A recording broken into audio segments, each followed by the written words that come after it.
देखिए, शुक्र अल्हम्दुलिल्लाह इलेक्शन का डेट यहाँ का भी फिक्स हुआ, नोटिफिकेशन निकल आई है। तो हम लोगों के पास जा रहे हैं जो असली डेमोक्रेसी में सरदार होते हैं, वही लोगों को चुनते हैं अपने वोट से। गुजारिश कर रहे हैं हम अपनी पास्ट परफॉर्मेंस पे और जो हमने खिदमत लोगों की 2019 से की है उसके बेसिस पे आपको मालूम है कि मैं और मेरी जमात अपनी पार्टी वाहिद जमात है जिन्होंने 2019 5 अगस्त के बाद सामने आके ज़मीनों का तहफ़्फ़ुज़ और नौकरियों का तहफ़्फ़ुज़ कराया।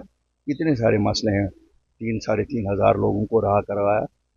और मुझे उम्मीद है कि अगर हम पावर में आते हैं तो जो नौजवानों की पकड़ दकड़ है उसे बंद कराएंगे और जिनके खिलाफ FIRs कटे हुए हैं थानों में बुलाया जाता है, एक जनरल एमनेस्टी ऐलान करेंगे। आपने हमारा मैनिफेस्टो में देखा होगा, फ्री पावर हम दे रहे हैं, 300 यूनिट गर्मियों में, 500 यूनिट सर्दियों में, old age pension, window pension हम 1000 रुपये से 5000 रुपया करने जा रहे हैं, 2 लाख सरकारी नौकरियां, और जो अनएम्प्लॉयड ग्रेजुएट्स हैं या पढ़े हुए लोग हैं, बच्चे और बच्चियां, उन सबको हम स्टेपन देने की अपने मैनिफेस्टो में वादा बंद है। इसी तरह से काफ़ी सारी चीज़ें हैं, उज्ज्वला गैस स्कीम में जिनको ये मैंने 4 सिलेंडर फ्री उनको दे दिए, school, health services, water works, बाकी सब एक वर्ल्ड क्लास इंफ्रास्ट्रक्चर उसके लिए कायम करेंगे।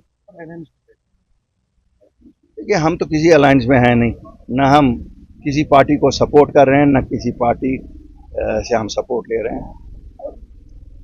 ये ज़रूर है कि 87 की बहुत बुरी एक्सपीरियंस है जब कांग्रेस और NC का अलायंस हुआ था। 2014 की बहुत बुरी एक्सपीरियंस है जब PDP और BJP का अलायंस हुआ था। इसलिए हम अलायंसेस से डरते हैं बहुत।